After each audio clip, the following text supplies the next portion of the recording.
자, 1월 26일 오후 6경기 시작해 보도록 합시다.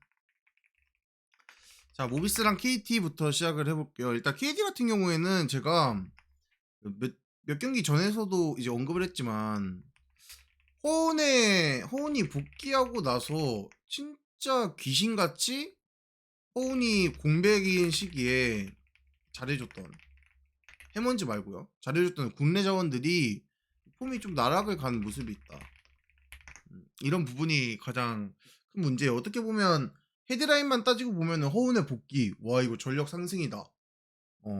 실제로도 저도 처음에는 그렇게 봤습니다만은 허운이 복귀하는 시점에 국내 자원들이 뭐 한의원이라든가 이제 나머지 여타 자원, 다른 좋은 모습을 보여줬던 자원들이 안 좋아졌어요, 폼이. 그렇다 보니까 허운은 복귀했지만 복귀 전과 전력이 오히려 마이너스다.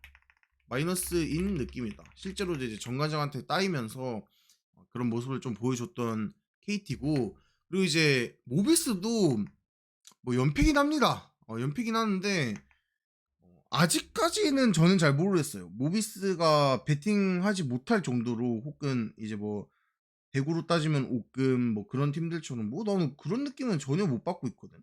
반대를 가야 되는 정도냐고 물어보면 나는 아니라고 생각해. 음. 저는 이 경기는 둘 다 최근에 흐름이 안 좋은 건 사실이지만은 KT가 이유가 더 명확하고 더 문제가 심해요. 더 문제가 심하다 보니까 저는 모비스가 이길 것 같습니다. 모비스 승. 마인 4.5 마인이네요. 5마인까지도 가실 분들은 도전해 보시는 거 추천드립니다. 자, 서울 삼성 정관장. 길게 코멘트 할 필요가 없어요. 용병 싸움입니다.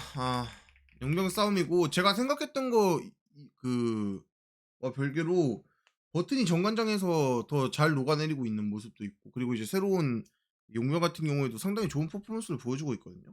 그래서 저는 이거 뭐 정관장 순위 신경 쓸 필요 없고, 정관장 순위 신경 쓸 필요 없고, 진짜 용병 싸움이야. 용병 싸움이야. 근데 용병이 굉장히 좋은 느낌이야, 내 눈으로 봤을 때.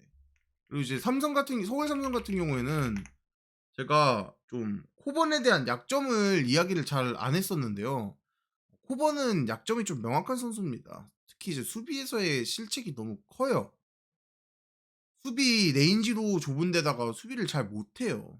잘 못하다 보니까 지금 정관장 새로운 용병 같은 경우에 이제 상당히 괜찮은 이제 퍼포먼스를 보여주고 있는 시점에서 코번, 뭐 데릭스는 괜찮긴 합니다만 코번의 약점이 분명하고, 그렇다고 한다면은 정관장이 이길 만한 경기입니다. 제가 느끼기엔. 그래서 저는 이 경기 정관장 역배 접근하도록 하겠습니다. 뭐 프렌 접근도 나쁘진 않을 것 같은데요. 역배로 데이터를 보내드렸던 걸로 기억을 해요. 그래서 역배 프렌 2개 접근하시면은 괜찮을 것 같다. 자, KCC랑 DB예요. 일단 결론부터 말하자면 배당이 이해가 안 됩니다. 보통 다른 사람들이 이런 말하면 강승부를 때리죠. 배당이 이해가 안 되니까. 근데 저는 반대예요. 배당이 이해가 돼야 오히려 금액을 올려갈 수 있거든요. 배당이 이해가 안 되는 경기를 베팅하고 싶은 생각이 없어요. 일단 첫 번째로. 그리고 두 번째, 인게임적인 분석을 좀 해드리자면은 KCC 용병 있죠. 풀타임 뛰었습니다. 백투백 경기에 오늘이. 거기에다가 지금 결장자도 여전히 있는 상태. 이게 백투백이긴 하지만 홈이라는 점이 그나마 이제 KCC한테 긍정적인 요소긴 한데, 뭐 우리나라가 뭐 미국 NBA처럼 캐나다도 갔다가 미국 동부 갔다 서부 갔다 이러는 나라도 아니고, 이동거리가 그렇게 중요하진 않아요. 물론 뭐 서울에서 부산 가면은 피곤하긴 하겠지만은 이동거리보다도 진짜 백투백 자체에 여파가 있는 거고, 그리고 이제 출전 시간을 조정해 준 경기가 아닙니다.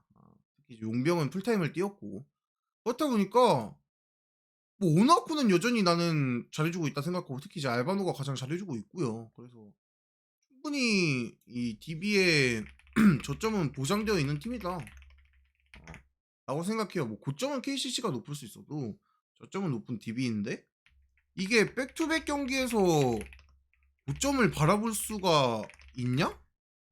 라고 물으면 나는 좀 아니라고 생각해. 그래서 저는 이 경기 DB 배당이 너무 높게 잡혔어요.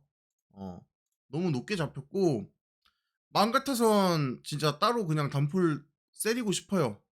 세릴 생각이에요. 솔직히 말하면. 솔직히 말한 거예요. 근데 데이터에는 그 조합으로 안 들였어요. 배당이 너무 의심스러워서 배당 분석을 이야기하는 게 아닙니다. 제가 생각했을 땐 DB가 배트맨 기준으로 1.5배를 받아야 되는 경기라고 생각을 하는데 1.7배 거의 동배당 수준이거든요. 그래서 저는 이게 배당이 좀 어수선해서 항상 기조가 그래 왔습니다. 오늘만 그런 게 아니에요. 그래서 데이터 구매하신 분들한테는 안 보내드렸고 뭐 따로 베팅하실 분들이나 뭐 고배당 조합이나 혹은 후순위 조합에 베팅 넣고 싶으신 분들은 디빗은 접근하시면 될 것 같고 다득점 경기가 좀 보이는 경기죠. 아무래도 저득점을 보기는 힘든 경기인 것 같습니다. 그래서 오버까지도 메인으로 베팅하고 싶으면 오버가 더 좋아 보여요. 자 오늘 요농 패스합시다. 좀 신한은행이랑 썸 경기 좀 짧게 이야기를 해드리면 어떻게 말할 수 있냐면 첫 번째 BNK 썸을 믿는 저는 이미 오래 전입니다. 이미 한 3경기 전부터 베팅을 안 하고 있어요. 그러고 나서 이제 안 좋은 결과를 지금 좀 만들고 있죠. 그렇다 보니까 이제 BNK 썸 자체를 베팅하고 싶지 않고 이유는 많아요. 결정자도 있고 시즌 초반에 비해서 공격 루트도 되게 간소화해졌어요. 그러니까 좋은 게 아니에요. 그리고 이제 신한은행 같은 경우에는 깨름칙하죠.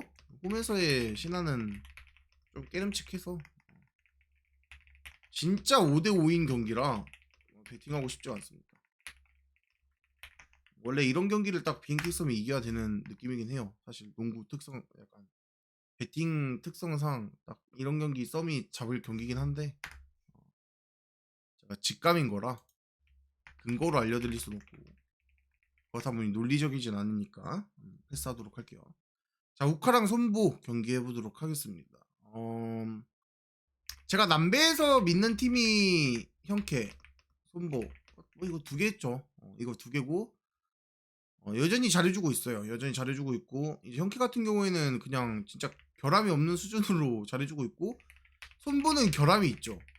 결함이 있는데 결함이 결함이 있어야 하는 배당이에요. 결함이 있어야 하는 배당을 받고 있기도 해요. 그래서 오히려 더 베팅하기에는 최근 느낌을 생각하면 형캐보다 손부 베팅이 좀 더 쉬운 것 같아. 더 좋은 것 같아. 결과도 매한가지로 좋은 것 같아요. 실제로 뭐 사마 경기도 갔었고 뭐 그 이전 경기들도 계속 손보를 찍었었죠. 형캐 경기 제외하고.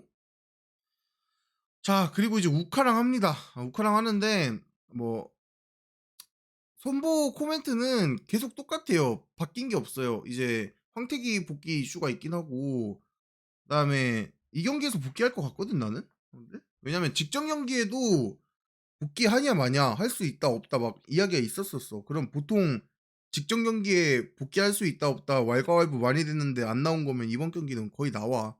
토토 특성상 그래요. 두 경기 연속 복귀한다 만다 이야기가 나오기는 힘들어요. 그래서 일단 나온다고 생각하시는 게 확률적으로 높을 것 같고요.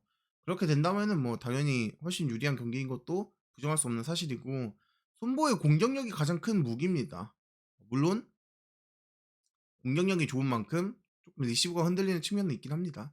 그럼에도 불구하고 화력 하나만큼은 형캐 비빈다고는 못하지만 형캐 바로 아래 단계라고 할 수 있을 정도로 화력은 굉장히 좋아요. 그래서 화력 하나 보고 손보는 배팅을 하면 될 것 같고 저는 이 경기 아무리 생각해도 원래 손보는 몇 세트 접전이라 오버를 찍었었는데 4세트만 가도 오버다. 이 말을 좀 많이 했었는데 오늘 경기 같은 경우에는 저는 우카가 흔들릴 만한 포인트가 너무 많다 생각해. 그래서 한 세트가 빵꾸 날 가능성이 분명 존재하고 풀세트 아니면 오버 안 날 것 같습니다. 저는 이 경기 언더 접근까지도 괜찮아 보임. 3대1 손보승 봅니다. 언더에.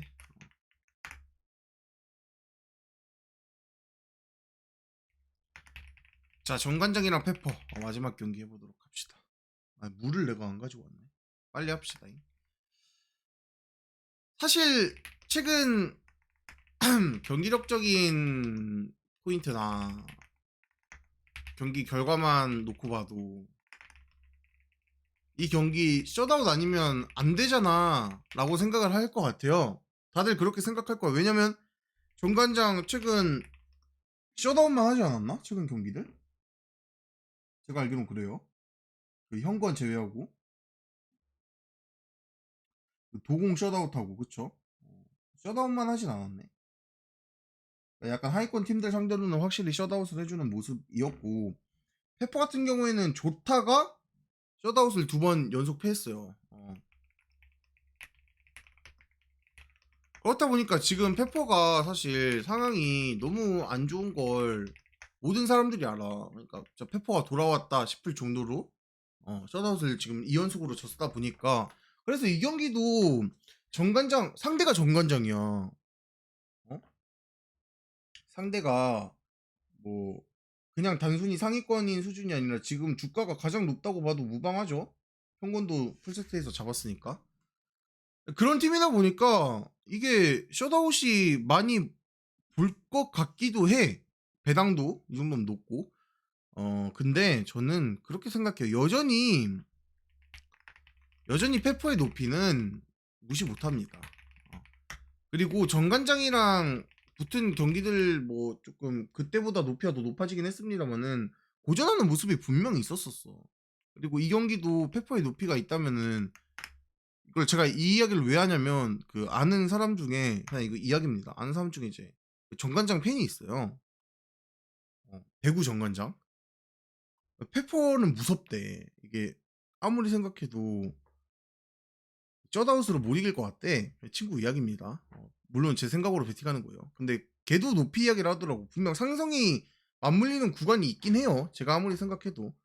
그렇다 보니까 저는 이 경기 딱 그렇게 보고 싶어요. 오랜만에 이런 경기긴 한데 정관장 승에 페퍼 2.5풀, 언오버는 95면 오버까지도 볼만한 경기인 것 같습니다. 페퍼가 사실 뭐 한 세트 딸 때 정관장이 빵꾸 날 리는 없을 거고, 그리고 페퍼가 세트를 따이더라도 10점 뭐 초중반대로 이렇게 따이기는 힘들어. 높이 생각하면.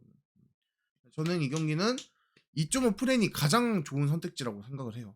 그래서 2.5 프렌 가면은 좀 빨리 퇴근할 수도 있지 않을까. 그렇게 생각합니다. 2.5 프렌 승 5. 자, 여기까지 하고 추천받고 방송 마무리합시다.